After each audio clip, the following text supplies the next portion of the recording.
Taga saan ka? Good morning po. Pangasinan. Pangasinan. Okay. Ano tanong mo, brother? Brother, paano po malalaman yung taong kausap mo totoo ang sinasabi niya? Ungkatin mo detalye. Dun sa detalye, magkakaintindihan. Yung totoong tao, totoong detalye, yung sinasabi niya. Yung mga taong headline, ito, isa sa mga indicator ito. Magandang tanong yan. Ang ganda ng tanong mo, sakto, unang-una. Ito. Isa sa mga pinakamagagandang indicator ng isang sinungaling na tao, jumping yan from one big name to another. Jumping from one big number to another. Tapos ang absurd ng kwento, lagi na lang sa lahat halos ng kwento niya, laging panalo siya, hindi siya natatalo kahit kailan, laging siya yung bida, yan pinaka-common. Yan ang pinaka-common na indicator ng taong sinungaling. Laging bida, hindi natatalo, hindi lugi kahit kailan, lahat ng pagkakataon, laging siya yung panalo, laging siya yung bida, tapos lagi na lang yung mga tao, parang ang tunog, inaapi siya ng mga tao palagi. Yan ang indicator. Pagka ganun yung format, ang common format niyan, big names, big numbers, tapos absurd yung kwento, tapos pag inungkat mo yung detalye, tatalon na ngayon sa ibang topic yan. Kasi di niya kaya i-discuss ng buo yun. Pag nagsisinungaling ang isang tao, ang ungkatin mo yung detalye, tingnan mo, mapapansin mo, hindi nila kaya mag-discuss ng buo nung kung ano man yung topic nila. Kasi nga, sinungaling nga sila, hindi naman talaga nila pinagdaanan yung mga bagay na kinikwento nila eh. Follow-up question, brother. Tangina pala nila, gago. Tama lang pala yung hinala ko. Tangina nila. Munti ka na madali ah. Nadali ka ba? Bawal magmura no, bawal magmura. Nadali ka ba? Sorry. Nadali ako. Kaso binara ko eh. Sabi ko, May nakuha sa'yo. totoo yung sinasabi mo, kung totoo yung sinasabi mo, pre, ba't hanggang hindi ka pa rin makalis dito sa trabaho na to? Kung sabi marami ka ng pera, ba't di ka pa rin makanga sa buhay? Hindi sa kanya. Sabi ko, para-paro lang tayong empleyado dito, huwag mo akong gaganyan. Oo. Ngayon, nakakaburat kasi. Nakakaburat. Alam ko naman, toxic yung coworker. Kaso ilan meron na naman, okay. Kaso puta register, ay sorry. Meron talagang, pabida. Visit ako. Mukhang lumapat Yun. Lumapat Hindi nga ako nakausap. Mas mabuti hindi ako kausapin kasi alam ko naman hindi siya, hindi naman siya resultado eh. Alam mo, importante nakaka-visit yun. lang. Importante na ang isang tao para, alam mo yun, kahit papaano, maintindihan mo na merong konting pitik ng credibility. Kahit papaano, makikita mo naman yung resulta. Tapos ang pinaka-importanting resulta, detalye. Ang pinaka-importanting resulta, nasa detalye. Kasi remember the saying that the devil is in the details. Yung detalye, importante. Ungkatin ninyo yung detalye ng mga kwento. Tapos wag niyong patatakasin dun sa topic na yon. Dun lang talaga, ikut-ikutin nyo lang dun, tanongin nyo lang ng tanongin hanggang sa maubusan siya ngayon ng kwento. Mauubusan ng detalye yan. Pag naubusan ng detalye, tapos pinipilit ng tumalon sa ibang topic, alam mo na ngayon. Alam mo na. Kasi kadalasan kapag ito mapapansin ninyo eh. Kadalasan kapag mga sinungaling na tao, headlines lang ang kinikwento niyan. Nanalo ako ng ganito, malaki yung premyo. O nakatransaction ako ng ganito, malaki yung usapan. Lagi na lang puro malalaking numero pinagsasabi, puro malalaking pangalan ang pinagsasabi. Tapos pag inungkat mo yung detalye, mga 2, 3 lang yung kapirasong detalye lang na meron siya. Tapos pagdating sa pang-4, pang-5, hindi na nagtutugma yung kwento. Common yan, sobra. Nakita nyo yan kahit sa mga influencer. Merong mga influencer, napansin nila ng mga audience nila, nagkokontrahan yung sinasabi. Madami. Yung kwento, nagkokontrahan. Pag napansin mo, nagkokontrahan na detalye, wag mo nang ungkatin, nagsisinungaling yan, alam mo na agad.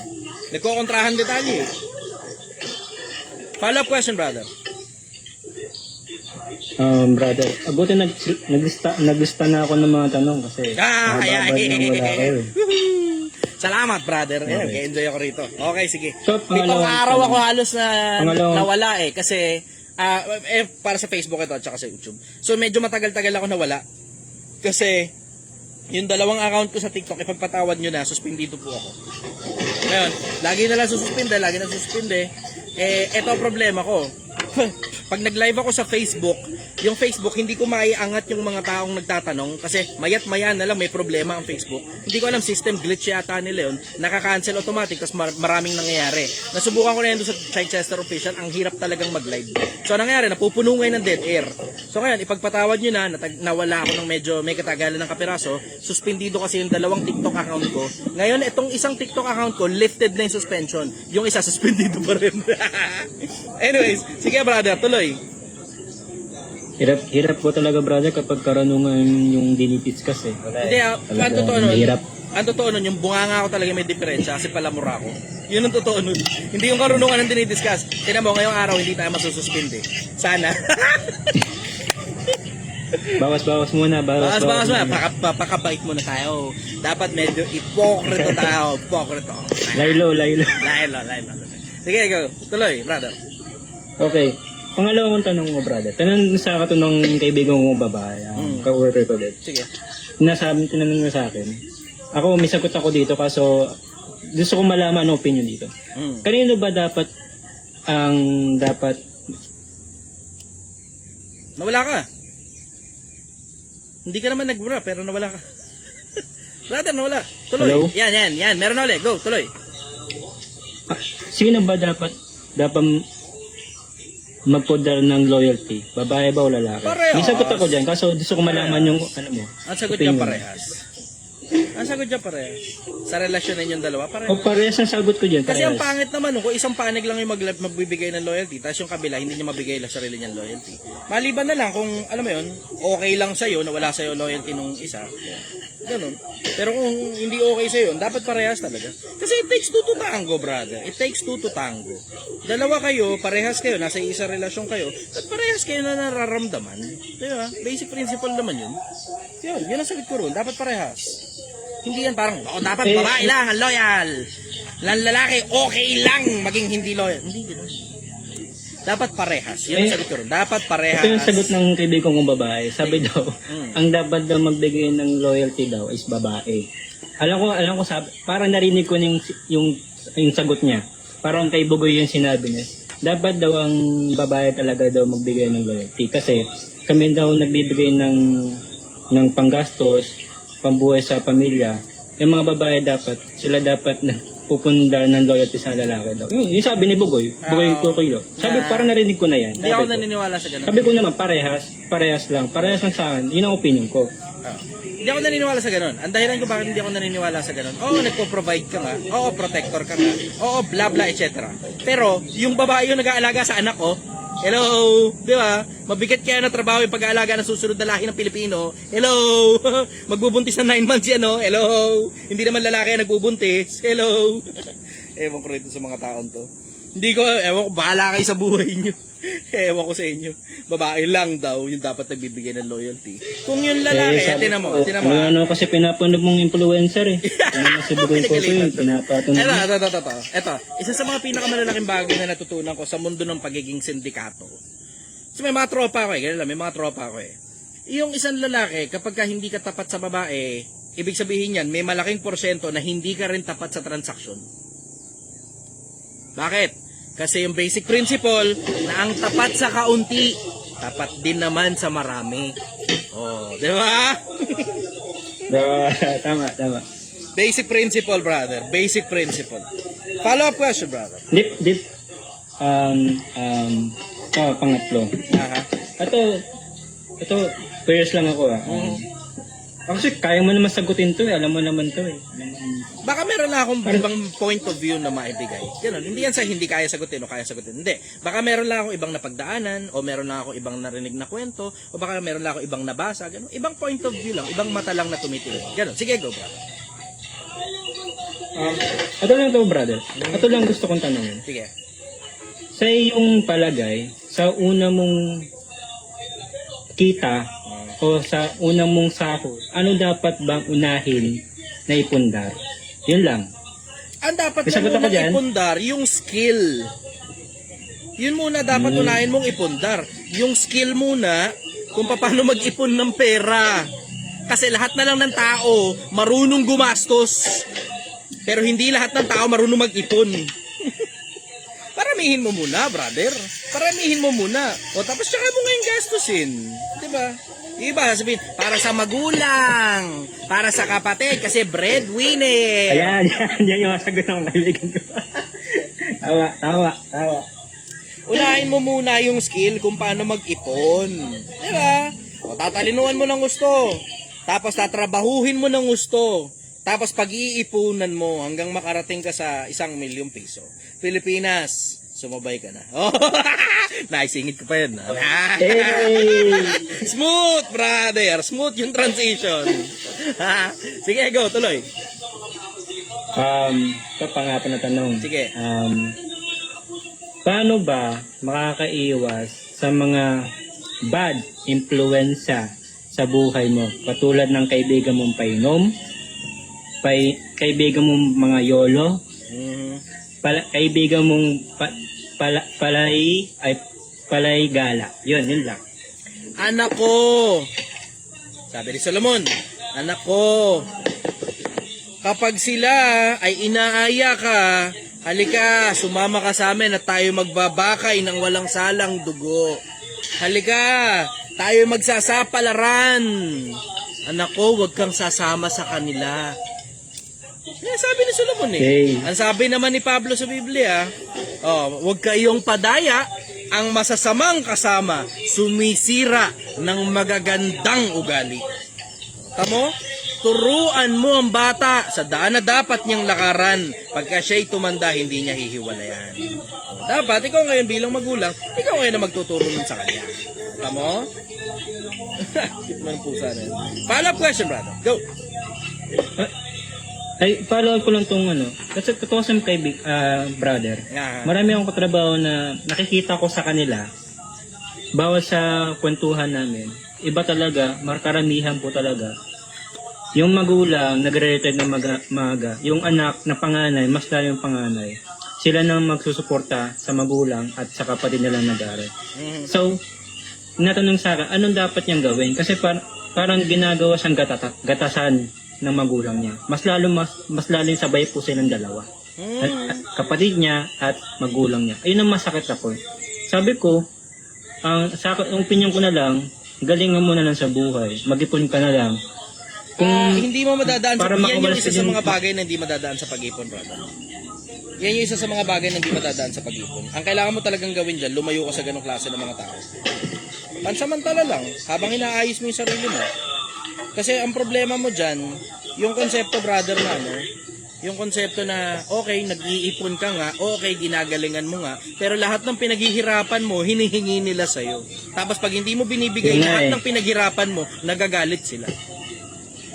Pero tsaka lang, nangyayari yan. Kasabihin, wala kang utang na loob, wala kang pakinabang. Yung sitwasyon na yan.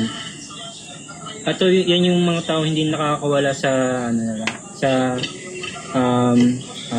cycle ng buhay nila. Nakakalungkot lang. Kasi ganun yung buhay ng tropa ko eh.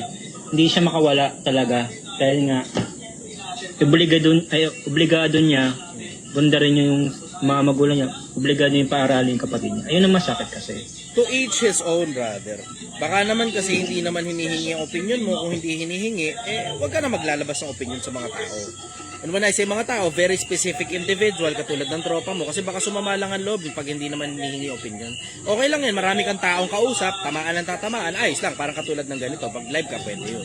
Pero pag isang pirasong tao, yung, alam mo yun, yung nakakausap mo, tapos nakarinig ka lang ng ganong sitwasyon, hindi naman hinihingi ang opinion mo, hindi rin hinihingi ang advice mo, ang tawag doon, unsolicited advice. Baka ikasama pa ng loob ng kaibigan mo. Ingat ka lang. Ang dahilan kung bakit ako nakakapagsalita ng ganun, kasi tinatanong ng mga tao eh. Pero kung hindi tinatanong, di naman ako nagsasalita eh. Tingnan mo, pansinin mo. Kahit ano pa yung topic sa social media, hindi ako basta na lang nagsasalita. Hindi. Malibang itatanong sa akin very specifically, kahit ano pa yung issue na yan, hindi ako basta na lang nagsasalita ng tungkol dyan sa issue na yan. Napakabihira ng pagkakataon na basta na lang, no apparent reason, basta na lang ako nagsalita ng may kinalaman sa mga issues sa social media. Hindi ako nakikisabay sa cloud, brother. Hindi ako nakikisabay sa cloud. Pag may nagtanong, diyan ako bumabangko. Kasi merong nagtanong eh. Pero kung wala naman nagtatanong, bakit naman i-open ko pa yung tungkol sa issue sa social media? Wala naman akong pakialam dyan. Yun ang totoo. Ngayon, yun din ang ibig sabihin. So halimbawa, kung ang tao hindi naman humihingi sa'yo ng advice, hindi rin humihingi sa'yo ng opinion, keep it to yourself. Kasi at the end of the day, brother, baka ma-offend mo lang yung tao tapos ikaw lang mapapasama. Bagay. Follow-up question. Yun na lang po, brother. Apat na yung tanong ko eh. Kaso, Ano ka pa? Dugtungan mo galing na. akong Pangasinan, brother. Lima. Gusto ko talagang pumunta dyan. Baka dumating po, wala ka na sa Project 1M. Baka pumunta ka na ng Mindanao para magturo ng, ano ba? Mabuting salita ng Diyos. Yun lang. Brother, dahan-dahan ka, Gusto ko nakakatakot pumunta. ka na dyan. Para magturo ng mabuting balita. Ano tuturo ko? Ebanghelyo? Brother, dahan-dahan ka dyan. Vlogger, Iba kasi yung sino ano si din eh, di ba? Chai Chester? Quran. Vlogger lang ako. Vlogger. Ano ginagawa ng vlogger? Nagbablog. Ngayon, ano ngayon ang tawag ko sa sarili ko? Ordinaryong taong bayan na may opinion. Hindi ako pastor, hindi ako mentor, hindi ako business guru. Ordinaryong taong bayan na may opinion. Yun ang titulo ko. Ordinaryong taong bayan na may opinion. Yun. Nakakatakot naman yung sila magduro ng mabuting balita. Ayoko naman kasi yung ginagawa mo kasi makakatulong talaga sa kapwa Pilipino. So, Tulong din sa bansa natin, di ba? Ikaw lang naman kasing kaisa-isang influencer na sira ulo din na gumawa ng imposible sa lahat posible ng yan. nakita kong Wala lang talaga may influencer. gustong gumawa. Puta, lahat sila naghahabol ng pera eh. Pansinin mo, halos lahat ng influencer naghahabol ng pera. Pansinin mo, halos lahat ng influencer naghahabol ng pera. Napakakonti ng mga influencer na ginagawa nila yung ginagawa nila sa social media, hindi para kumita ng pera, na optional lang yung pagkita ng pera, kundi dahil trip lang talaga nila, maligaya sila sa ginagawa nila. Tapos isama mo na rin yung konteksto na ginagawa nila yun para makatulong sa kapwa-tao. Kasi yung iba, masaya lang. Joke time, prank, ayos lang yun. Wala silang kinikita doon. Hobby lang yan. Okay lang yun. Pero yung konsepto na makatulong ka sa kapwa-tao, napakabihira talaga nun eh. Pero, kaya ba? Oo! Kasi isipin mo kung gaano karami ang doktor sa Pilipinas. Isipin mo kung gaano karami yung mga abogado sa Pilipinas. Yung mga yan lang magsipagpatanong tungkol sa batas tao, tungkol sa usaping medikal, tungkol sa katawan ng tao, anatomy at kung ano-ano pa. Kalang hindi kasi nila ginagawa ng libre. Hindi ginagawa ng libre. Ganun yun. Ako naman kasi retired na ako eh. So maligaya na ako makatulong sa maraming tao. Ganun. Yun lang siguro pinagkaiba ko sa kanila. Retired na ako. Sila, kailangan pa nilang kumayod. Ako wala naman ako hinahabol. Okay na ako. Gabol na lang ako mabuting gawa para sa kabilang buhay. Ganun. Follow-up question, brother. Gusto ko talaga pumunta dyan. Hindi ko alam paano. Kaso nag-ipon ako. Hindi ko Someday, sinasabing maybe. wag. Hindi ko rin sinasabing pumunta ka rito. Pero masasabi ko sa'yo, brother, be practical. Kung palagay mo sulit na pumunta ka rito, pumunta ka. Kung palagay mo hindi sulit, bakit ka naman magtsatsagang bumiyahe ng napakalayo para pumunta lang dito? Para lang sa sinigang, picture-picture. Dahil gusto ko tang makilala. Gusto ko tang makita. Yun lang. Walang iba. Andito lang Nag-iipon ako. Nasa social media ako. Lagi akong nandito sa Nag-iipon social media. po ako. Nag-iipon po ako. Yun Nag-iipon nga ako, yung, alam mo, brother. yun yung dahilan kung bakit ako Nag-iipon ako. nagla-live eh. Para hindi nyo na kailangan pumunta dito.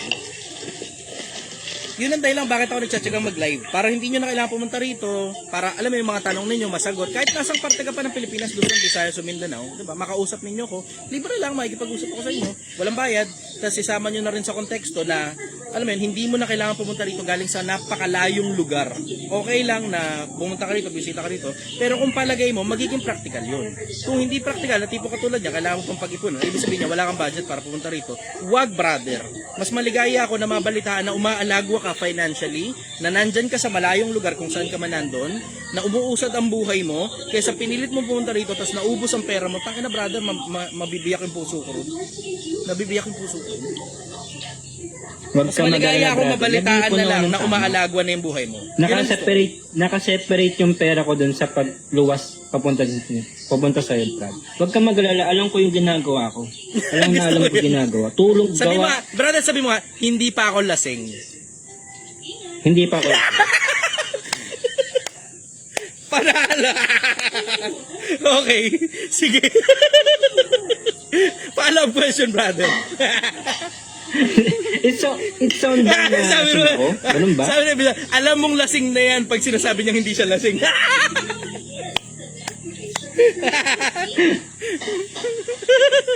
Follow-up question, brother. Nahalata.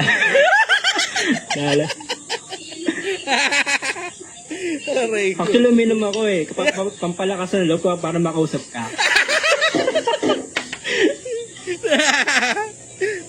Alam mo yun, bigla na siya uminom ng alak para laluwas yung loob niya na halos 7 araw ako hindi nakapag-live maka-action zero sa live. Hindi kasi, Tuwa naman ako gusto sa'yo, ko umakyat pero kaso tuwa naman ako sa'yo. parang akong natatakot dahil nakakatakot kang tignan. Oo, kasi nga sabi nila eh. Kaya nga sabi ko sa inyong lahat, sa mga nakikinig sa akin, sa YouTube, sa Facebook at saka sa TikTok. Gaya na sabi ko sa inyong lahat paulit-ulit. Pag may tanong kayo, isulat ninyo sa papel. Lalo na kung alam ba, pupunta kayo rito, isulat nyo sa papel. Kasi hindi nyo gugustuhin yung napakalayo na nga ng binyahe mo. Pagdating mo rito, nakita mo ko, na-intimidate ka, nakalimutan mo lahat ng tanong. Yung alam mo, nire-rehearse mo pa sa isip mo lahat eh. Nire-rehearse mo pa sa isip mo lahat ng tanong mo. Tapos napapanaginipan mo pang tatanungin mo ko. Pagdating mo dito, wala ka maitanong dahil nakalimutan mo lahat.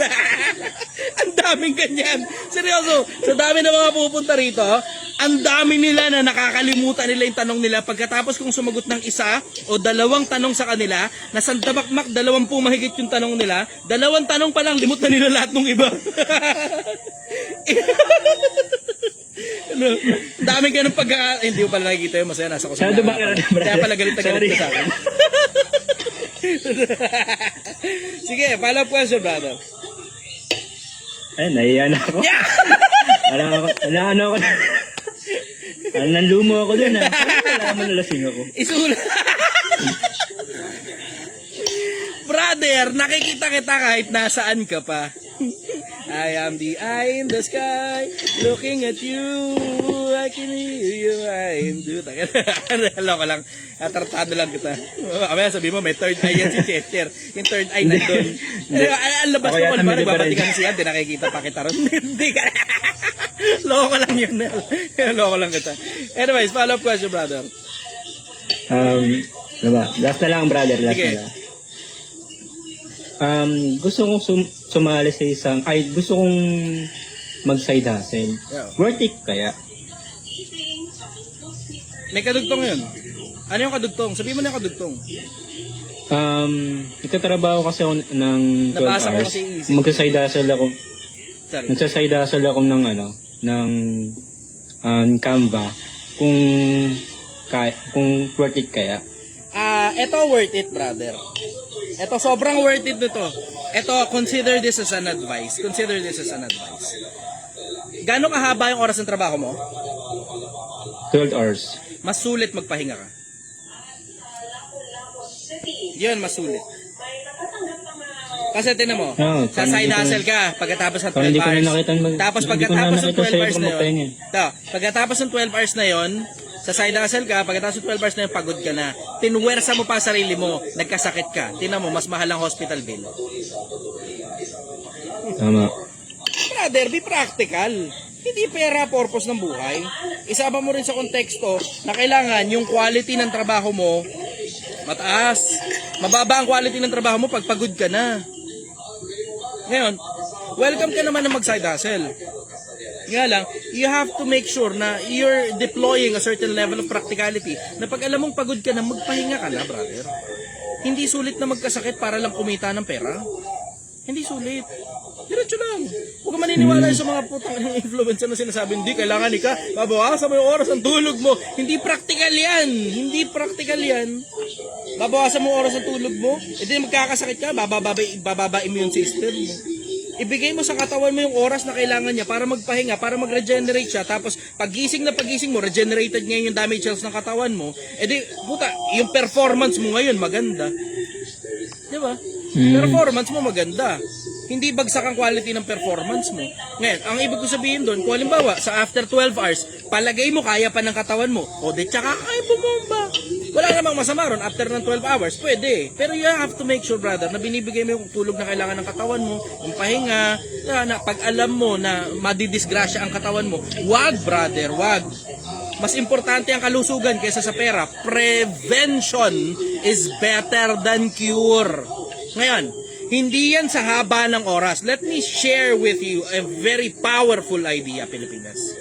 Ang pagyaman, kung gusto mong yumaman, hindi yan sa pahabaan ng oras. Hindi ganun ang pagyaman. Hindi ganun ang pagyaman. Akala ng iba, hindi matutulog. Trabaho lang ng trabaho, trabaho ng trabaho, trabaho ng trabaho. Hindi ganun. Hindi ganun ang pagyaman. Ang pagyaman nasa quality ng ginagawa mo. Paanong quality? Empleyado ka, 12 oras kang nagtatrabaho, yung bang buong 12 oras, ibinibigay mo ba sa employer mo para maligaya siya sa trabaho mo? O ninanakaw mo yung ibang oras doon sa 12 oras na yon para yosi-yosi ka, para tambay-tambay kapag hindi ka binabantayan ng boss mo, parang nakaganyan-ganyan ka lang, 12 oras ka, tapos alam mo yun, tuloy-tuloy na pinapasweldo ka ng amo mo doon sa buong 12 oras na yun. Nasa quality ng trabaho. Yung quality ang binabayaran. Pag mataas ang kalidad ng trabaho mo, napopromote ka. Ang ibig sabihin nun, lalaki din pati sweldo mo. Wala saan niya, pahabaan ng oras. Ay, ibenta mo 24 hours mo, tignan mo, mukha ka ngayong, di ba, sabi nung isa, you look tired. Sabi ni John Errol. Bakit? Kasi pagod na nga ako eh. Pero kaya pa naman ang katawan ko, pakiramdam ko, hindi ako magkakasakit sa ekstrang 1 oras na makausap ko kayo, na makapaglingkod ako sa mga kapwa-tao ko. Kaya ngayon, kahit mukha akong pagod, mukha lang akong pagod. Pero hindi pa ako pagod. Kaya pa ng katawan ko, hindi pa ako lasing.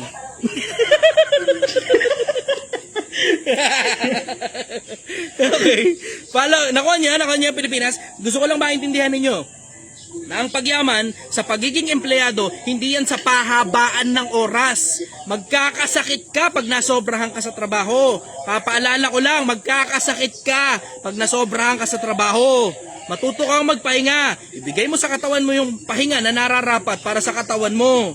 Huwag mong babawasan ng oras ng tulog mo. Hindi makakatulong ang pagbabawas ng oras ng tulog dahil yung quality ng trabaho mo, lutang ka, puyat ka, pagod ka, kulang ang tulog mo, yung utak mo hindi makaka-function ng maayos. So yung quality ng trabaho mo, yung focus mo laglag, yung energy mo mababa, yung mood mo irritable ka pag kulang ang tulog mo. Huwag niyong babawasan sa oras ng tulog niyo, hindi kailangan yan sa pagyaman. Hindi kailangan yan.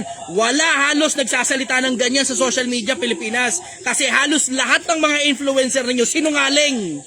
Halos lahat ng influencer nyo Pilipinas sinungaling. Napakakonti lang na nagtatapat sa inyo. Napakakonti nang nagtatapat. May mga siraulo pa na nagsasabi na kailangan ikakulang ang tulog mo, kailangan babawasan mo, hindi dapat 8 hours. Alam niyo yan? May mga influencer nagsasabi hindi daw dapat 8 hours ang tulog. Anong trip mo? Sabi mo hindi dapat 8 hours ang tulog. Eh di yung quality ng trabaho mo bumaba. Pag puyat ka, irritable ka. Palagay mo ba matutuwa ang kliyente mong irritable ka? Matutuwa ba customer mo irritable ka? Matutuwa ba empleyado mo irritable ka? Ba, Pilipinas, dahan-dahan ka sa mga taong pinakikinggan mo. Dahan-dahan ka sa mga taong pinakikinggan mo, Pilipinas. Hindi lahat ng tao na nagsasalita sa social media, ang interest, ikakabuti mo.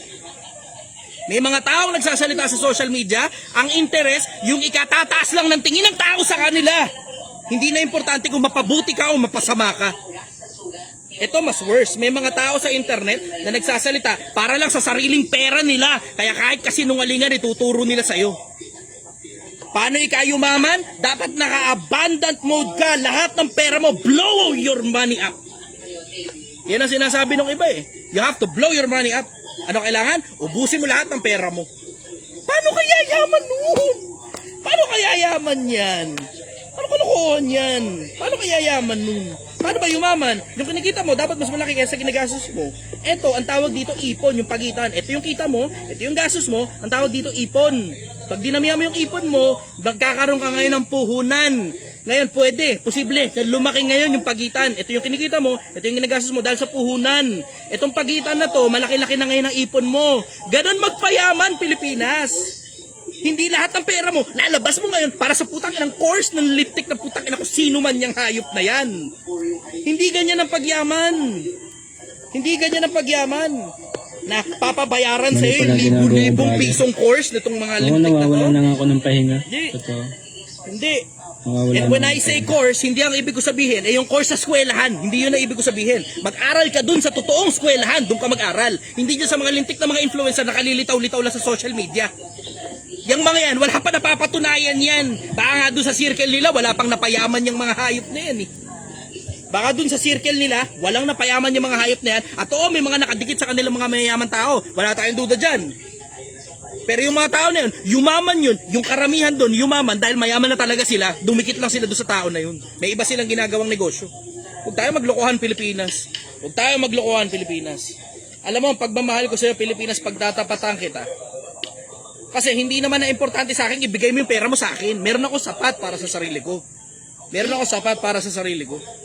Hindi naman ako maluhon tao eh. Pero sa akin, ang pinaka-importante, yung ikaw ang malagwa sa buhay. Hindi na importante kung kumonekta ka pa sa akin o hindi. Bigay mo yung pera mo kahit kanino, bahala ka. Ang pinaka-bottom line sa akin, ang aking pagmamalasakit ko, pinagtatapatan kita ng katotohanan dahil halos walang nagtatapat sa'yo, Pilipinas. Lahat sila halos sinungaling. Ulitin ko, halos lahat sila na nagtuturo sa'yo ng tungkol sa pera, halos lahat sila sinungaling. Halos lahat. Babawasan daw yung oras ng tulog para yumaman ka. Babawasan oras ng tulog para yumaman. Pinagsasabi mo, yung quality ng trabaho mo masisira. Paano ka babayaran ng mahal pag ang pangit ng serbisyo mo? Diba? Tinan mo, isipin mo dito lang sa Project 1M minsan may mga pagkakataon, wala sa hulog yung lasa ng sabaw dati. Matagal na yun.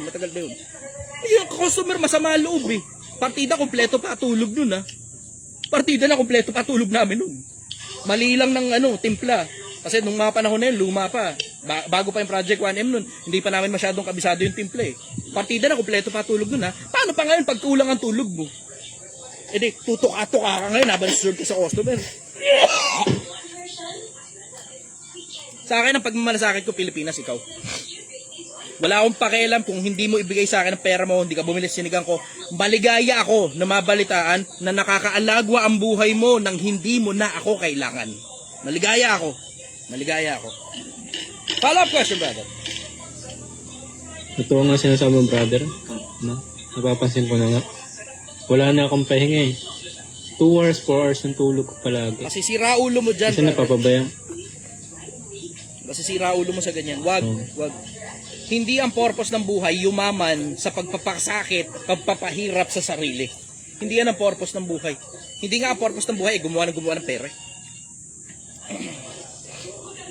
Ako, simple. Yung Pilipinas, yung sinasabi ko sa inyo na sumabay ka na, hindi ang ibig ko sabihin doon magpuyat ka, magpagod ka, hindi yun ang ibig ko sabihin. Ang ibig ko sabihin sa sumabay ka, gagawa tayong pera, tatalinuhan mo ng husto, tatrabahuhin mo ng husto, pero matulog ka naman na sapat.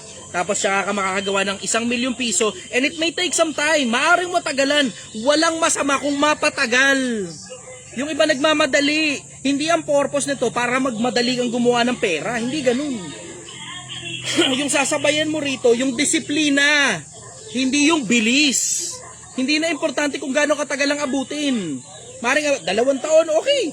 Good. Milyonaryo ka pa rin naman eh. Maring 3 taon, okay, good. Milyonaryo ka pa rin. Maring 5 taon, maring 10 taon, maring 20 taon. It may take some time. Pero ang bottom line, simple, naging milyonaryo ka pa rin eh. Di ba? Yun ang bottom line, naging milyonaryo ka pa rin. Bakit? Dahil sa disiplina mo. Hindi na importante kung gaano katagal ang abutin. Yung iba nalilito, akala nila pabili isang karera. Hindi karera to. Hindi karera. Yung pagyaman, hindi karera yan, Pilipinas. Hindi karera yan. Wala pa rin tatalo dun sa ang tawag nila, slowly but surely.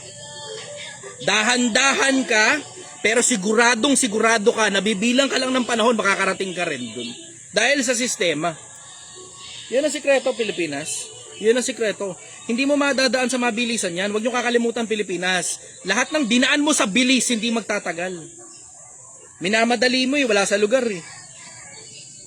Gusto mong yumaman, dumikit ka sa mga siraulo sa social media.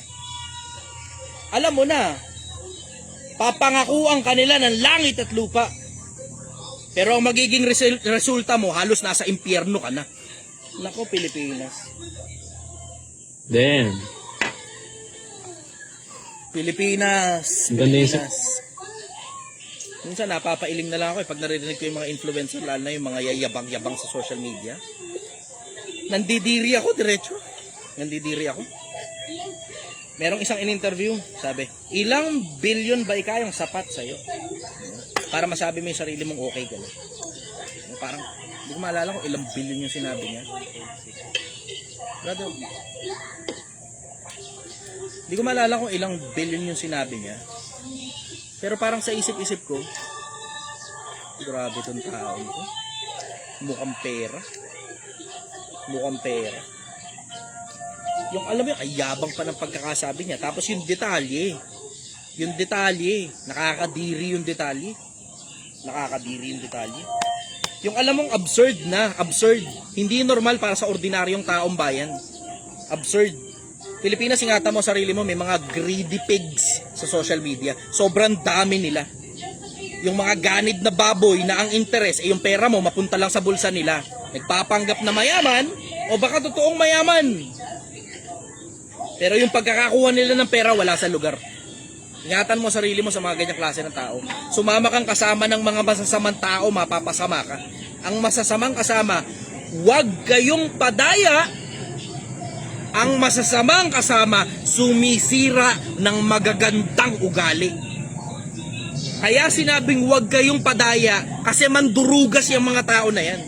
Mandurugas, mandaraya.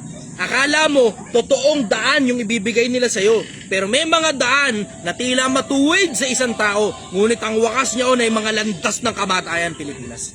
Ipapaalala ko lang sa inyo. At itong mga statements na to, it has stand the tests of time. It has stand the tests of time. For thousands of years. Yung mga nagmamadaling yumayaman, yung mga nagmamadaling yumaman, nahuhulog sa samot-saring tukso. Ingatan nyo sarili nyo. Madaling gumawa ng pera, pero mahirap ibalik ang buhay kapag wala na. Madaling gumawa ng pera, pero mahirap lumabas sa kulungan pag nayari ka. Papaalala ko lang sa'yo, Pilipinas. Wala pa ring tatalo dun sa ang tapat sa kaunti. Tapat din naman sa marami. Oh. Follow-up question, brother. Gala ng yung advice, brother. Laking tulong sa akin yun, Minsan, Parang gusto ko na nalilito lang tayo. magpahinga. Minsan Mag-chill muna ako. Mag-relax muna ako. Nababurnout na kasi talaga ako sa buhay na to. Lahat naman Kasi tayo, ng brother. Oo. lahat tayo nabuburnout. Lahat tayo napapagod. Pag hindi na, alam mo, ang pinakamagandang indicator dyan, brother, katawan mo. Sasabihin naman ng katawan mo pag hindi na niya kaya eh. Tapos yung quality ng trabaho mo, sasabihin din naman ng quality ng trabaho mo kung hindi mo na kaya. Huwag kang tatanggap, don't bite more than you can chew. Huwag kang kakagat ng higit kaysa sa mangunguya mo. Bakit? Mabubulunan ka, baka hindi ka makahinga. Follow-up question, brother. Nakuha ko yung point mo, brother. Sobrang tinamaan ako sa sinabi mo talaga. Maraming tao na Tala ako ng maraming pain. akala nila Maraming pagyaman gusto ko nasa talaga kulang magpahinga. oras Pahinga mo. muna ako. Sige, Dito ko tulog ka muna muna, yung BL brother. ko muna. Tulog ka muna. Baka Bigay ko sumuna. muna sa iba sandali yung para makapagtanong naman yung iba. Okay ka na? Sige, brother. Okay. Sige, brother. Bye-bye. Maraming salamat. You're welcome, brother. I love you. Bye-bye. Bye-bye. Okay, next time.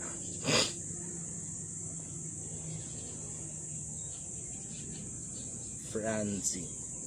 Ito, siguro si Franzi Poral.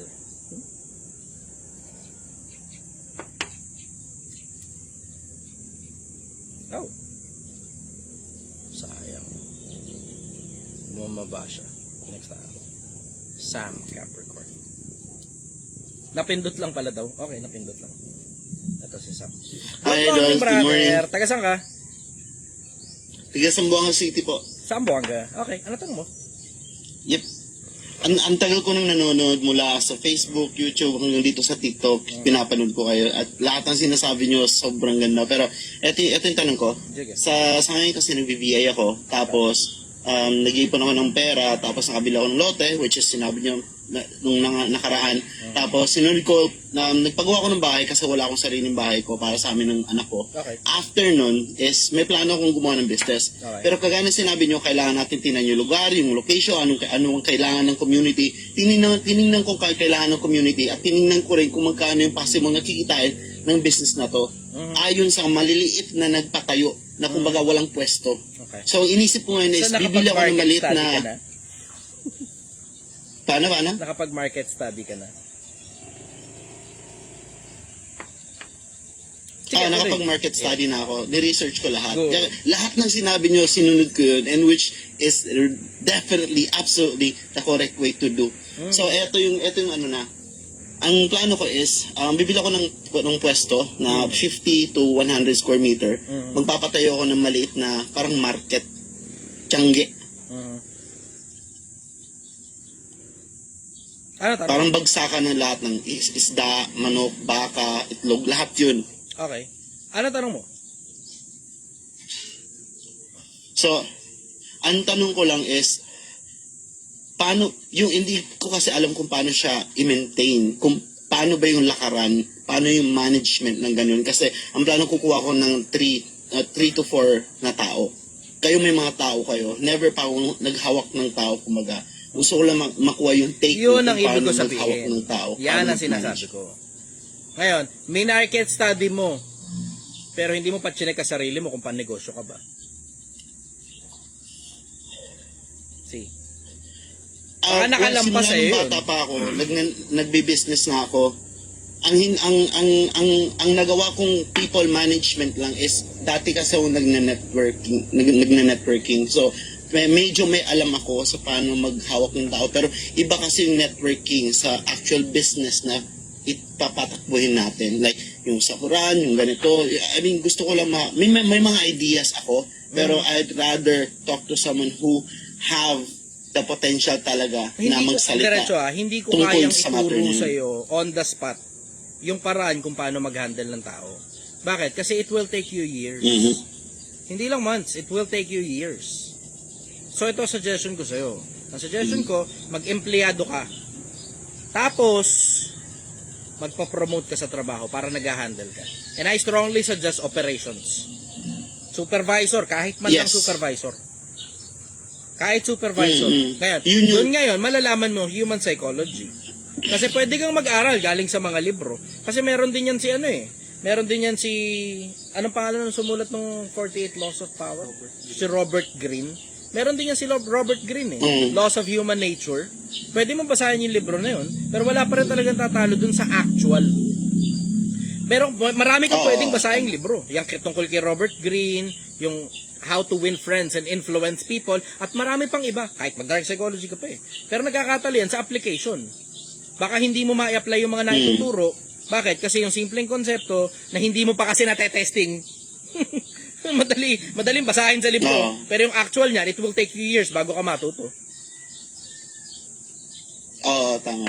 Yun Ngayon, na. I mean, like, ang dami ko na tine-check. Tine-check ko to.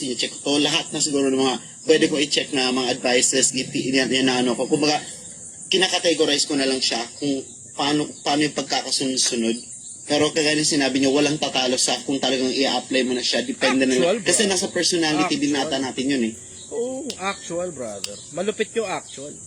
Kasi lahat ng tao kayang magsalita in theory. Pero paano actual niyan? Gano'n ka kasiguradong gagana sa actual yan?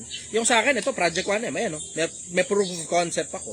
Gumagana yung konsepto na nasa isip ko. Ayan, actual, nakikita nyo mismo.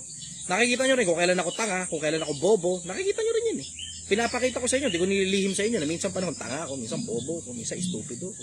Diba? Nangyayari yan, bakit? Kasi wala naman taong lahat na lang ng pagkakataon, matalino ka. Kahit Chichester ka pa, walang taong lahat na lang ng pagkakataon, matalino ka. Lahat na lang ng ginawa mo mula pinanganak ka hanggang mamatay ka, tama lahat. Wala naman ng taong gano'n, brother. Wala. So ako, being a human paano ka being, paano kayo nag-transition? Di ba? Kasi nung nakaraang na nakita ko yung video mo, nagbobote-bote ka dati, di ba? Oo. Yun yung naabutan ko na. Ngayon, tapos bigla ka nagresto, di ba? So, paano ka bigla nag-transition from dun, dito, at saka paano ka nag-qualify ng mga tao? Yan, maganda. Yan ang maganda. Okay, so ganito. Yung transitioning mula Tondo, Piso ang dala ko ron. Nag-empleyado muna ako. Tapos, nag-ipon muna ako. Halos ano yun? I will say, halos lampas ng 2 linggo, kulang-kulang 3 linggo. Ganun nangyari. Tapos, kung saan yun? Extrang ilang araw lang. Tapos, less than 5,000 pesos, nagsimula kami ng maliit na hanap buhay doon sa Tondo. Yung nanay ni Ashley, siyang tinutuluyan ko doon sa Tondo, na pinili ng mga tao para sa akin. Marunong sila magluto. Kasi ganun ako ang ginagawa ko sa, ang plano ko doon sa lugar na yon is kahit na anong bagay na minsang panahong ginawa ng hanap buhay ng pamilya na yon, bukod sa pag-iempleyado, yun ngayon ang bubuhayin ko sa kanila. Ganun yung konsepto na nasa isip ko noon Although 1 month is just not long enough. Hindi sapat yung 1 buwan para payamanin mo yung pamilya.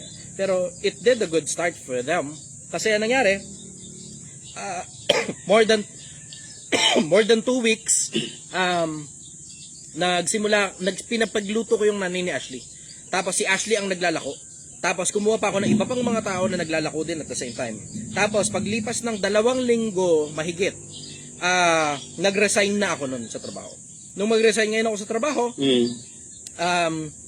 ako na rin mismo nag-i-spearhead nung paglalako. Tapos, kinailangan ngayon na mag-stand back ako ng konti para malaman ko lang kung yung mga tagapaglako namin doon sa Tondo meron ng sapat na skill at para mangyari yun, kailangan hayaan mo sila. Tapos gumana. May mga nabawas, may mga nadagdag, may mga nabawas uli, may mga nadagdag uli. Kasi freelancing yun technically eh. Ipinakikibenta nila yung niluluto ng nanay ni Ashley. Tapos they get commission out. Ganon yung konsepto eh. So freelancing na yun. Tapos, pagkatapos nun, nag-end up kami with more than 20,000 pesos, less than 30,000 pesos, clean profit, malinis na. Malinis na profit yun. Ngayon, pagdating ng pagdating ng ika-31st day pa, nag-charity kami dun sa Tondo, tapos maraming natulungan, mga 200 katao halos yun. Tapos, pagkatapos nun, nagpahinga ako ng 2 buwan. Pagkatapos nun, tinanong ko ngayon ng mga tao, so gagawa ako ng 1 milyon. Paano nyo ba gustong makita na gawin yung 1 milyon? Nagpa-survey ako nun. Siguro dahil puro kananay yung mga nagko-comment sa akin. Doon sa comment section, ang majority sinasabi, luto raw, luto. Okay, sige, saan magluluto? Sa tabi daw ng kalsada. O edi ngayon, yun yung nangyari. Nagtitinda ako ng sinigang sa tabi ng kalsada. Yung sinigang naman, ako na pumili nun kasi hindi ko rin naman gusto yung konsepto ng pagluluto. Might as well, makain ko na yung pagkain na gusto ko gabi-gabi. Ganon yung konsepto. Tapos, nakaipon kami ng pera galing sa kalsada, naka 150,000 kami mahigit, more or less. Tapos, kinuha ko tong pwesto na to, sinalo ko tong pwesto na to for 120,000. Tapos, 7,000 ang monthly noon. Ngayon, tinaasan na nila kasi medyo mabenta. Ginawa 10,000 ano po. Tapos, ito na ngayon yung Project 1 eh. Mahigit kulang-kulang kalahating milyon na kami rito. Yun ang transition nun. Wow. Ang ganda ng transition mo, no? I mean, siguro dun pa lang sa mga times na naglalako ka, ang dami ng learnings na nakuha, tsaka ang daming adjustments na kailangang gawin. Diba? Sa tao mo, sa yung alam mo ine-expect mo, ako personal lang ine-expect ko nun. Hindi, well, meron lang akong konting idea, hindi naman not necessarily. Ang iniisip ko nun, kahit papaano siguro, marami akong fans sa kalsada para sapat na maubos yung pagkain, yung binibenta namin agahan. Turns out, brother, di pa pala ako masyadong sikat nung mga panahon na yun. Tapos ang nangyari, ang nabebentahan namin, mga tao hindi talaga ako kilala. Hindi ako kilala ng mga tao. Sabi ko, sana may dumaan naman naman para mabilis namin maubos to. Kasi wala talagang dugas yun. Literal, binibenta talaga namin yun. Tapos hindi kami umuuwi hanggat hindi nauubos. May mga araw, hindi talaga nauubos. So nangyari, inuulam tuloy namin, kinakain namin. Nakakapanginayang nakainin kasi pinondohan mo na yun, diba? So nangyari tuloy, imbis, alam mo yun, kumita ka, ang nangyari, yung tubo tuloy, nakakain mo. Kasi walang choice eh. Hindi nabenta eh. So ngayon, binibenta, pinepuwersa. Tapos may mga araw na nauubos, may mga araw naman, medyo kapos. So kami na rin ang kumakain ng sariling paninda. Yun ang nangyari nun. Malaking adjustment talaga. Kasi mga taong hindi ako kilala, yung mga binentahan namin doon, ang majority. I will say 90% ng halos lahat ng binentahan namin doon, hindi talaga ako kilala. Hindi ako kilala. So, how do you manage competitors? Like, for example, di ba, pag nagsisimula ka pa lang, syempre, kailangan mo bumagay sa mga presyo ng ibang tao. So, did you, went down, piso or dos, para lang sabihin natin, makahatak ng tao? You stayed sa lane na ang hirap bumenta na makiki-price war ka sa kalaban. Bakit? Yung kalaban namin, brother, 15 pesos lang. Ano ba naman tutubuin mo pa sa 15 pesos? Ang benta namin, 25, 30. Ang hirap. So, ginawa namin nun, hindi ako lumaban sa kompetensyang 15 pesos lang ang binebenta. Ang ginawa namin, ginawa pa rin namin 30 pesos isa. 50 pesos dalawa. Tapos inilako namin ngayon doon sa buong lugar. Inilako namin. Kaya kami nakakaubos kasi inilalako namin. May mga nakapwesto siguro pa rin yun sa yung advantage. Oo, yun talaga, brother. Yung konsepto na ilako mo kasi sa mga tao. Kasi hindi na sila kailangan pumunta sa pwesto para makabili. Tapos kinakatok namin yung mga bahay. Kinakatok namin ang mga bahay. Papapansin mo, mga tao ayaw lumalabas ng bahay dahil cellphone na nga lang maghapon. Kinakatok namin mga bahay.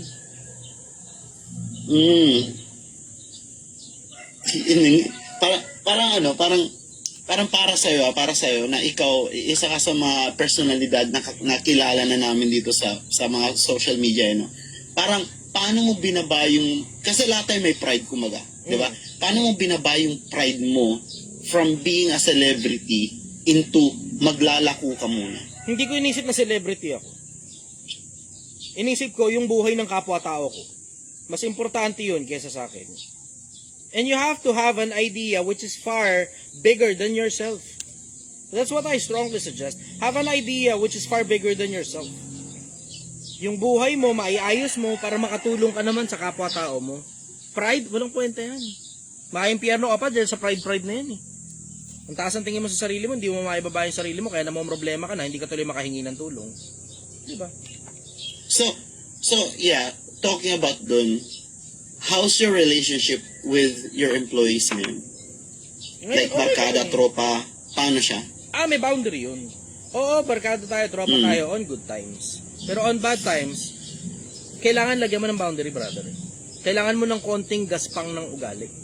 Kasi pag hindi mo sinamahan ng gaspang ng ugali, tapos sumobra yung pagngiti mo sa mga tao, lalo na sa mga empleyado mo, ako, lalamunin ka ng mga empleyado mo, maniwala ka sa akin. Too much familiarity breeds contempt.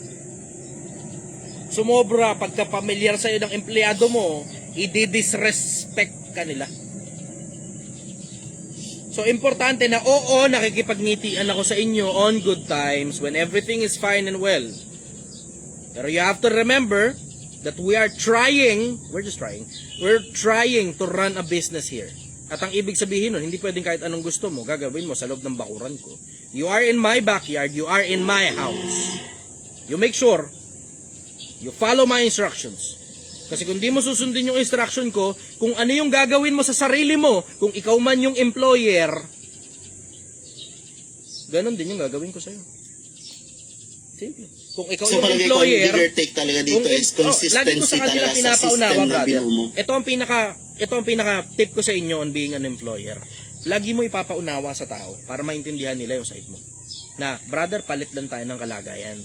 Ikaw man yung lumagay sa lagay ko, yung ginawa mo, alam mo naman mali eh. Pero palit tayo ng kalagayan. Ako gagawa niyan sa'yo, tapos ikaw ngayon employer ko, matutuwa ka. Doon lang sa basic na prinsipyo na yun, pagbalik rin mo lang yung konsepto eh. Yan nga yung sinasabi ko, brother, kaya nga sabi ko sa inyo, subukan nyo muna kasing mag-empleyado. Tapos magpa-promote muna kayo sa trabaho.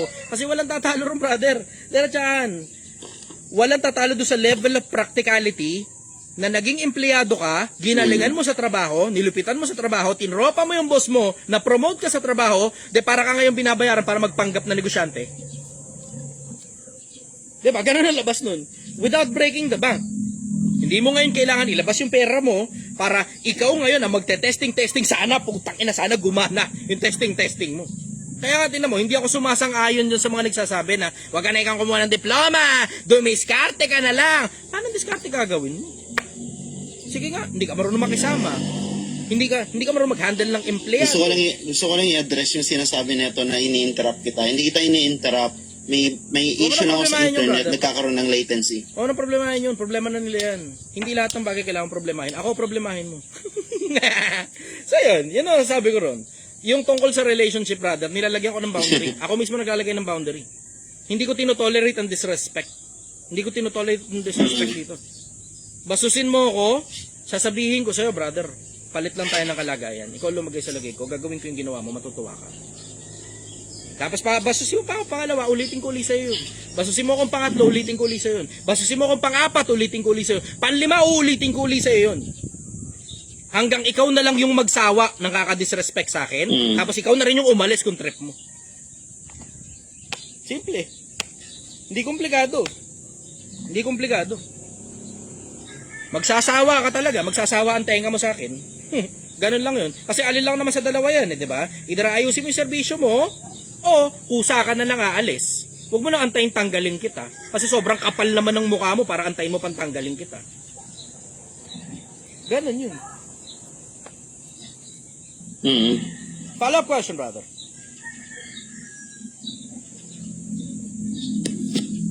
Medyo may network issue ako ngayon, para may latency tayo, may mga nagagalit na ini-interrupt daw kita. Well, guys, hindi ko siya Okay lang yun, ini-interrupt. walang May problema issue yun, lang talaga brother. sa internet, may Walang problema yun. latency. Kaya sorry. Sige, tuloy yung tanong. Tuloy mo yung tanong mo. Okay, so ganito. Hindi ganun kalaki pera ko, pero malaki ang plano ko. Kumbaga, yung plano ko kasi, siguro aabot siya, let's say, mga 200 to 350k ang kakailanganin ko. Pero ang gusto ko ibato lang is nasa 100.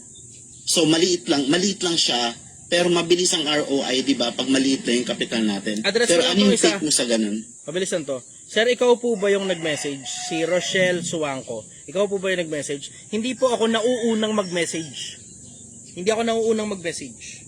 So kung sino man yung nagpi-PM sa inyo, hindi po ako yan. Hindi ako nauunang mag-message. Kasi wala naman akong kailangan galing sa audience ko. Wala akong kailangan galing sa audience ko. Hindi ako nagbebenta ng course, hindi ako nagbebenta ng, alam mo yan, kung ano man yung binebenta ng mga sino-sinong iba-ibang mga tao. So wala akong dahilan para mag-PM sa inyo. Wala akong dahilan para mag-message sa inyo na ako yung naunang mag-message sa inyo. So hindi po ako yun. Kung ano man yung nag-message sa inyo, hindi po ako yan. Yun. Brother, tuloy yung tanong. Ayun. So, about ROI, Okay. is it a bad thing pag sinabi ko na ang ROI is, ang balik niya is within 6 months? Or, well, mas maganda pag maaga bumalik yung ROI natin kasi syempre mas makakapagbuo tayo ng panibagong business. Pero, para sa'yo, ano yung pinaka-ideal range mo of ROI? Yung time limit, kumaga? Taon, brother. Taon. Taon. Hindi, diretso brother, gagas ka 250,000 tapos ina-expect mo 6 months lang, bawi na kagad yan. Malabo sa sabaw ng pusit yan, there's just too many factors. Diretso taon. Yung ganyang kalaking puhunan, 250,000. Napaka-ano niyan, napakahirap mabalik niyan ng diretso. Hindi yan parang katulad ng 5-6, pinautang mo, tapos mga ilang ikot lang, ROI ka na. Hindi ganun yan. Lalo na palengke, tapos nakadepende ka sa merkado na sana sumang-ayon sa ang merkado para bumalik agad sa iyo yung pera. Diretso, kung malaki ang plano mo, simulan mo muna one step at a time. Para hindi ka maipit ng masyadong malaki. Kasi hindi mo gugustuhin, yan lang yung pera mo, naubos yung pera mo sa negosyo, ngayon wala ka na ngayon pampagamot kung sakali ma-diagnose ka may cancer. Huwag naman sana. Oh, ingatan mo na sarili mo. Ito bad trip. Na ito nangyayari to kahit kanino. Kahit kanino pwedeng mangyari to. Naglalakad ka, nadapa ka, balibinti mo. Nilabas mo na lahat ng pera mo nasa negosyo. Paano ka ngayon? De utang ka ngayon. Hindi ba? Brother, hindi ganoon. Tanggalin mo yung kailangan lahat na lang ng pera mo ilagay mo diyan. Hindi, tanggalin mo 'yan. Tanggalin mo yung mindset na ganyan. Huwag kayo maniniwala sa mga networker na lahat na lang ng pera mo kailangan ilagay mo sa networking at bumili ka ng sobrang daming accounts. Huwag kayo maniniwala sa ganun. Kalokohan 'yan, diretso kalokohan 'yan. Ang pagnenegosyo, brother, ang sinasuggest ng maraming mga magagaling na negosyante, 2%, 5% lang. Malaki na yung 10%. So yung 2%, 5% mo, yun lang muna yung negosyo mo. Ano bang masama na magbarya-barya ka muna? Anong masama kung ikaw muna, pumuesto ka muna sa palengke kaya? Ba't kaya hindi kaya umupa ka muna? Hindi ko maintindihan yan. Wala kasing wala kasing palengke dito, yun yung tinitingnan ko na pwede akong... Kung wala palang palengke dyan, di umapa. pumunta ka sa lugar na may palengke, magtrabaho ka muna doon, mag-empleyado ka muna ron. Pag napapagkatiwalaan ka na nung may-ari ng palengke o nung may-ari ng stall, o tsaka mo ngayon isipin yan. Hindi ko maintindihan yung konseptong wala ka nga experience dyan, tapos nakukwenta mo na yung ROI. Saan mo nakuha yun? Saan mo nakuha yun, brother? Kukuha ka ng mga stall owner, tapos nakuwenta mo na kagad yung ROI mo. Ang daming factors, brother, na hindi mo na isama sa kwentada. Base sa kinikita nila. Ito pa mas malala. Base sa kinikita nila na wala silang base sa pwesto. kinikita nila. Hindi mo nakwenta yung baka dyan sa lugar na yan, hindi pumatok yung ginagawa mo. Hindi mo nakwenta yun. Kasi wag mo kakalimutan, ang daming talipapa, lugi. Marami nang gumawa ng naisip mo, brother, at marami na rin nalugi dyan. Ngayon, may malaking chance ka na pumaldo, lalo na kung wala namang ganyan. Pero akin, brother, diretso, magpalengke ka muna. Doon ka muna, punta ka. Sabi mo, walang palengke dyan. Punta ka muna sa palengke. Mag-empleyado ka muna ron para alam mo kung paano mag-isip ang mga ordinaryong taong bayan. Dahil ito problema mo, hindi ka ordinaryong taong bayan, brother, alta susyudad ka. Baka hindi mo alam kung paano baka hindi mo alam kung paano mag-isip ang mga ordinaryong taong bayan na pag nagkamali ka ng sasabihin, baka mabawasan ka ng ipin, hindi mo lang alam. Baka mabawasan ka ng ipin. Well, kumbaga may rason naman kung bakit nagtatanong yung tao kasi may konsepto ako na baka hindi mag-work na ikaw yung maka-figure out o makapag-advise sa akin, di ba? Hindi naman kabawasan sa pagkatao ko na magtanong. Kaya para sa mga nagbabash dyan sa baba, Pabayaan mo sila, nagtatanong brother. kasi Wala bakit? pakinabang I sa'yo kung admit to comment mo, myself na wala akong alam. I can only go to the extent ng alam ko. Pabayaan mo sila, hindi ka kakilala ng mga tao na yan. So pabayaan mo lang sila, lahat ng judgments ng kahit na sino. Eto na mo, isipin mo to ha. Yung simpleng konsepto pa lang ha, na may mga nagko-comment dito sa baba, hindi mo na makontrol yung emosyon mo at pakiramdam mo, kailangan mo silang sagutin. Diyan lang, hindi uubra sa pagnenegosyo yan, brother eh. Maraming chismoso sa loob ng palengke, baka hindi mo alam. At ikaw ang machichismis doon. Bakit? Ikaw yung nasa ibabaw, ikaw may-ari ng palengke. Ikaw talaga machichismis doon. Kung sino yung kasama mo noong nakaraan, kung sino yung ganto, kung sino yung ganyan, kung sino yung sinabihan mo ng hindi maganda, masakit sa pantinig, lahat yung kakalat yan doon sa loob ng palengke, brother. Baka hindi mo alam ang ugali sa palengke. Kaya nga gusto ko yung palitan na gano'n na ganito. Tapos, I have to be honest sa kung ano yung nararamdaman ko at kung ano yung iniisip ko kasi mako-correct mo kung ano yung Ito magandang tip ko sa'yo, So, brother. Ito sobrang lupit na tip ko sa'yo. Walang palengke dyan sa inyo. Punta ka muna, lipat ka sandali, kahit mga siguro 6 na buwan lang. Lipat ka sa tabi ng palengke, doon ka muna tumira para alam mo yung pasikot-sikot sa loob ng palengke. Tapos ang suggestion ko sa'yo, mag-empleyado ka rin sa loob ng palengke. Hindi yan doon sa konsepto na hindi mo alam kung ano nangyayari. Doon yan sa konsepto na kapag in-execute mo na yung business na nasa isip mo, alam ng mga tao na galing ka rin sa palengke, so naiintindihan mo yung pinagdadaanan nila kasi sasabihin mo rin, hindi, galing din ako sa palengke, nag-empleyado ako doon eh. Alam ko yung pinagdadaanan ninyo. See? Magiging bala mo ngayon yan sa lahat ng mga magrereklamo sa'yo pagka gumawa ka ng sarili mong palengke. Kuha mo? Tama. Yun. You have to know how it feels na nandun sa shoes nila bago ka makapagsalita. I totally agree on that. Alam mo, pinakamagandang halimbawa ko dyan. Huwag namang magagalit sa akin yung ang dami ko pang gustong itanong pero alam ko ang dami mo rin gusto pa magtanong ng mga ibang tao. So ibibigay ko muna sa kanila. Dali, wag mo na baba. Siguro sa susunod aakyat na lang ako sa. Dali lang, wag mo na baba. Dudugtong ko lang to. Sandali lang, dudugtong ko lang sobrang to. thank you talaga. Dugtong ko muna to, wag mo na baba. Dugtong ko muna to. Sama ko lang muna to kasi you have to understand this. Merong halimbawa, ito pinakamagandang halimbawa. So din nakita nyo recently parang nabash si Josh Mojica, di ba? Dahil doon sa sinasabi niya na kaya ka mahirap kasi bla bla etc. Tamad ka kasi, tamad. Okay. Tamad daw. Tingnan mo. Alam mo na lack of context 'yan eh. 'Di ba? Lack of context 'yan. Bakit lack of context? Kasi hindi naman automatic nakahirapan agad.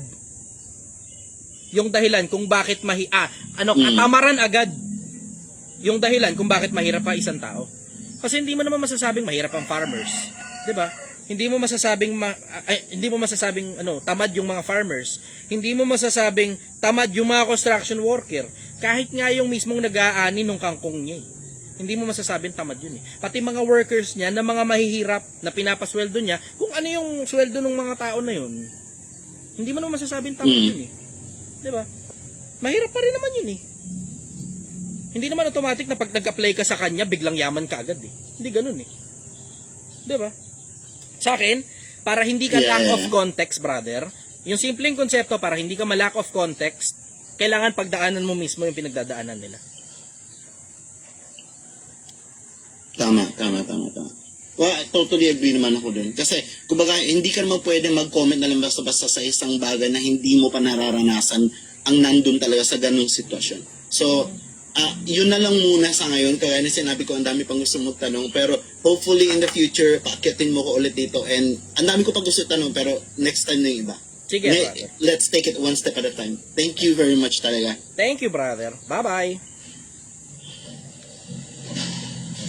Last question na muna to kasi hindi ko gustong masuspindi na naman yung TikTok ko.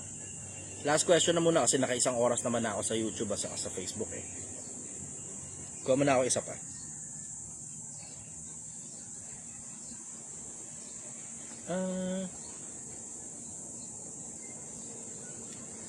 Hindi ko mabasa. Parang that's something that's meaning. Ano YouTube mo, boss? The Chichester pa din. Ayun, yung kung hindi nyo nabutan dito, pwede kayong nasa YouTube ako, nasa Facebook din ako at the same time. So kung hindi nyo naabutan dito, pwede kayong manood sa YouTube.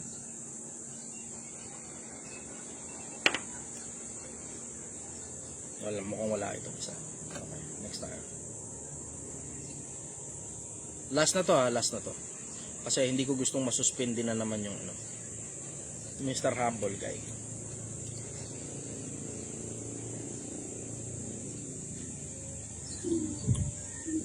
Mr. Humble Guy, good morning, brother. Taga saan ka? Yo, what's up, brother? What's up? Good morning. Taga saan ka? Nasa ano ako, brother? Bacoor, Cavite. Bacoor. Okay. Ano tanong mo, brother? Lagi. Ay, tay. May tanong pala dito. Okay. Hindi ako handa, brother. Sige lang, doon tayo sa tanong mo, brother.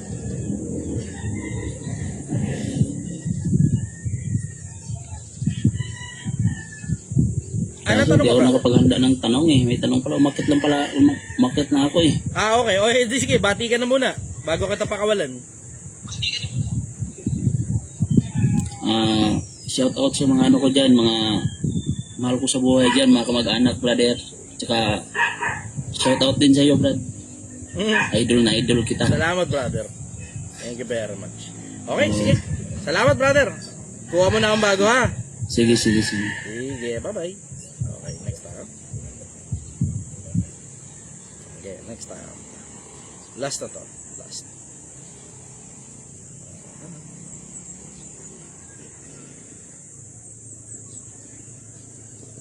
Hindi ko mabasa yung Rob something. Feeling ko lalaki to. Nanguhula lang ako. Sa Good morning, boss. Lalaki. Baka proper picture eh. Brother, good morning. Taga saan ka?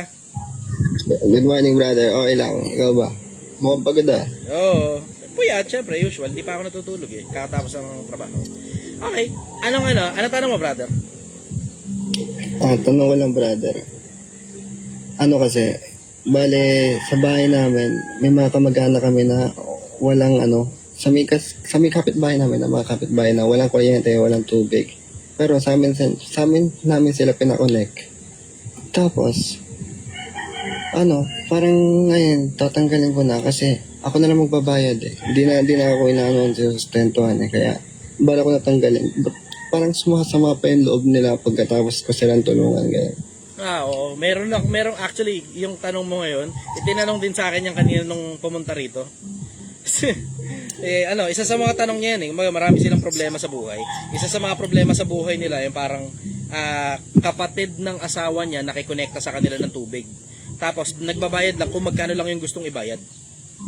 Tapos, syempre, di ba, may excess dun. Ayaw bayaran yun kasi hindi daw kayang bayaran yun. At yung kaya lang daw nila ibayad, yun lang daw ang ibabayad nila. Sabi ko naman, turuan ko kayo Pilipinas kung paano gumawa ng pabor sa tao. Turuan ko kayo paano gumawa ng pabor sa tao. Paano tumulong sa tao. Paano tumulong. Yung iba kasi hindi marunong tumulong sa tao eh. Pag tutulong ka sa tao, make sure, huwag nyo kakalimutan ito. Pag tutulong ka sa tao, ito general principle, and in every rule there is an exception. Laging merong exception to the rule. Pero ang general principle ko, pagdating sa konsepto ng pagtulong sa mga tao, kung tutulong ka rin lang naman, bigyan mo na lang ng pera. Turuan mo. Pero dapat, pagkatapos nung isang transaksyon, hindi na nakakonekta sa'yo tao. Kasi ang problema niyan, ikukonekta mo sa'yo ang tao, katulad yan, papakonikin mo sa ilaw, papakonikin mo sa tubig, o papatirahin mo sa bahay mo, tapos mahabang panahon, sobrang tagal na panahon nun nakatira sa bahay mo. Tapos meron namang ibang option para sa iba sila makikonnect, o sa iba sila makitira. Sa'yo mo pinili, dahil nagmamagandang loob ka, ang magiging ending yan, ikaw pa ngayon na mapapasama pag itinigil mo na yung tulong mo sa kanila, dahil sila may diferensya. Ikaw pa ngayon na mapapasama. Kasi boss, ganito boss eh. Bale, nung nakikonnect sa amin ng kuryente, magkaiba kasi sila. Yung nakikonnect ng kuryente sa amin, night stroke siya. Tapos, 6 na buwan namin siyang hindi pinagbayad ng kuryente. Siyempre, konsiderasyon. Tapos, ngayong tinanggal na namin, parang ang dami namin naririnig ngayon na masama. Na Yun nga kasi ang sinasabi ko. Diba? Yun ang sinasabi ko. Kung tutulong kayo sa tao, katulad nung na-heat stroke, bigyan nyo na lang ng pera. Pero papakunikin nyo sa ilaw, papakunikin nyo sa tubig, papakunikin nyo sa ganito, papatirahin sa bahay. Nako brother, hindi mo na matatanggal yan. Kasi the sooner na tinanggal mo yan, paano maging ingratong tao, paano maging masamang tao, tumulong ka ng tumulong, tapos tanggalin mo ngayon yung tulong mo pagkatapos nun. Masamang tao ka na. Imbis magpasalamat sila sa lahat ng panahon na nakinabang sila pa yung galing. Oo, boss. Ikaw pa ngayon na masama. O para hindi ka mapasama, simple.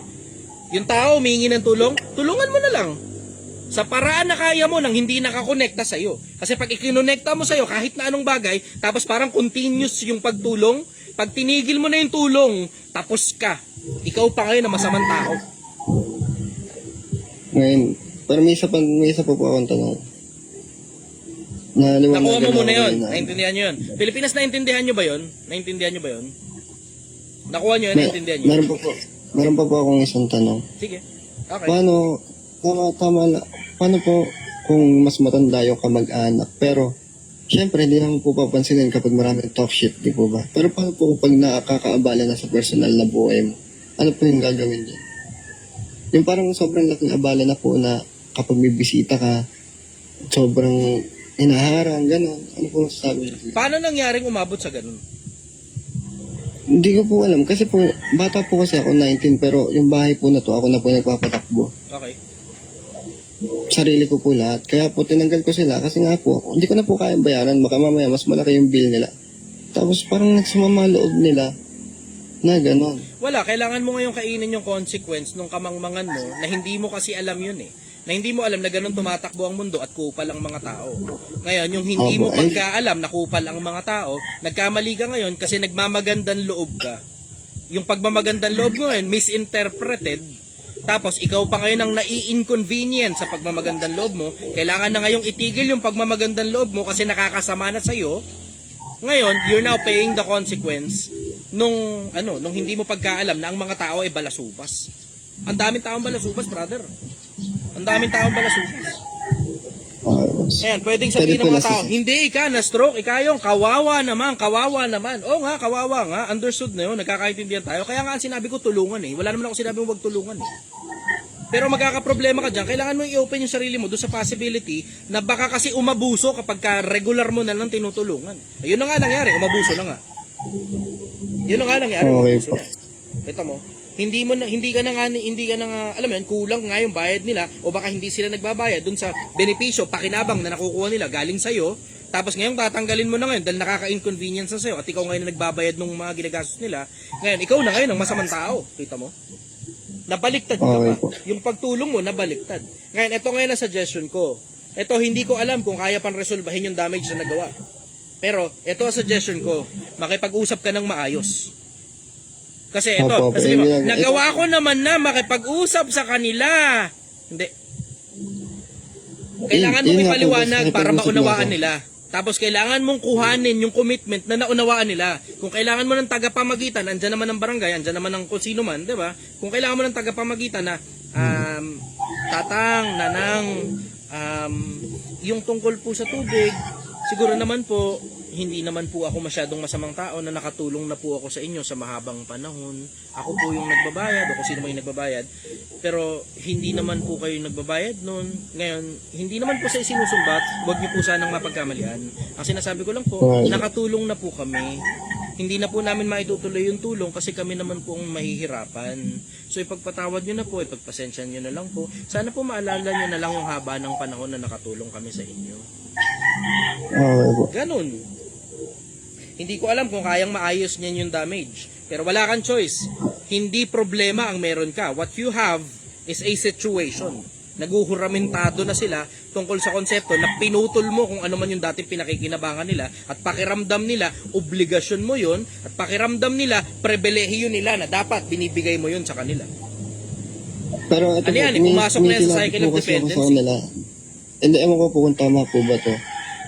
Sa madaming beses na po kasi ako nabala, parang nabantaan ko po sila na wag. Sige, di na ako po sila na, sige, di na ako ano sa inyo, di na ako makikipag-connecta. Pero isang beses pa na maulit to, dadaanin ko na to sa kaso. Hindi ka mananalo, brother. Hindi yan sa hindi ka mananalo sa kaso. Pero ang problema mo, yung kaaway mo, kapit bahay mo. Ang ibig sabihin nun, lahat na lang ng panahon na nandiyan ka sa lugar na yan, miserable ang magiging buhay mo. Dahil sa kanila. Hindi ka mananalo ron. Hindi ka mananalo ron. At Kasi saka yung boss, yung nakakainis malala, lang na karamihan proseso sa ng amin, pagkakasuhan, hindi mo alam kung gaano kahirap pagkasuhan, brother. So huwag ka magbabanta. Hindi, bali po, ang ate ko po ang nagsabi nun na sila na daw po bahala, mangingialam na daw po sila kasi nga po, ako na po yung naaabala na personal na ano ko na po. Sabi ko, sige na, okay lang naman po. Pero ngayon, hindi ko na sila pinapansin kapag nakikita ko sila kahit na ano. Dati po kasi kahit ulam, isang kawali, binibigay ko sa kanila kahit bagong ano lang po. Wala Mas po okay na yun, brother. Hindi mo na mababalik yung relasyon yan. Didiretsuhin kita. What you have is a situation. Ang meron ka, ang kaya mo na lang gawin sa situation, paggagaanin mo yung sitwasyon na hindi kayo nagbubungangaan, hindi kayo nagsasalitaan ng hindi magaganda sa isa't isa. Kung sila magsalita ng hindi maganda tungkol sa'yo, tiko mo na lang tenga mo. Kasi nagkamali ka ng paraan ng pagtulong sa kanila at ikinonekta mo sila dun sa kung ano man yung regular na bagay na hindi sila dapat nakakonekta. Tama po ba yung ano? Tama po ba sila sa part na nanunumbat sila sa bagay na wala, Obviously, na wala mali. naman talaga silang? Obviously mali. 'Di ba? Ngayon, ito Pilipinas, maintindihan ninyo. Ingatan ninyo yung sarili nyo sa pagtulong. Uulitin ko, ingatan ninyo ang sarili ninyo sa pagtulong. Kung tutulong ka, isang pagkakataon o kailangan kontrolado mo ang sitwasyon. Kasi pag hindi na dumating sa punto na kontrolado mo pa ang sitwasyon at lumampas na sa pagkakontrol mo, out of control lang mangyayari, mapapasama ka sa pagtulong mo.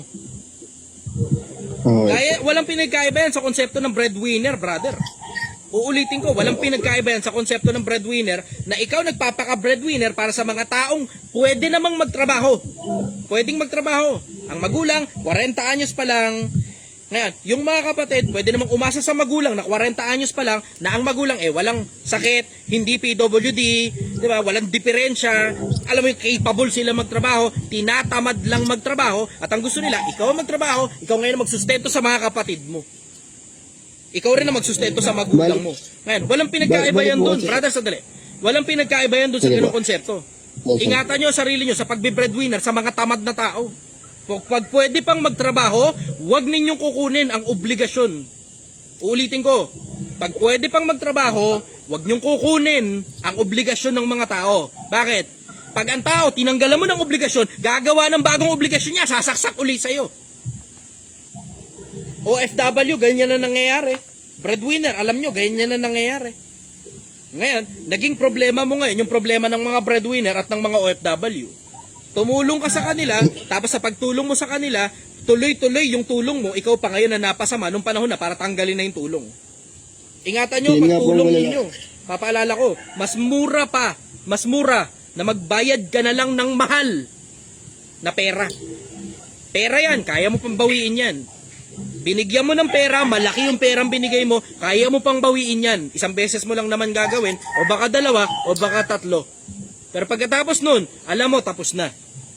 Pero ito ang problema mo. Pag ikinonekta mo yan doon sa sweldo mo, regular na lang sila tumatanggap ng pera galing sa'yo, o regular na tumatanggap ng ilaw o ng tubig galing sa'yo, pag tinanggal mo na ngayon yan, naka-cycle of dependency ang mga yan magagalit pa sila na parang may atraso ka pa sa kanila.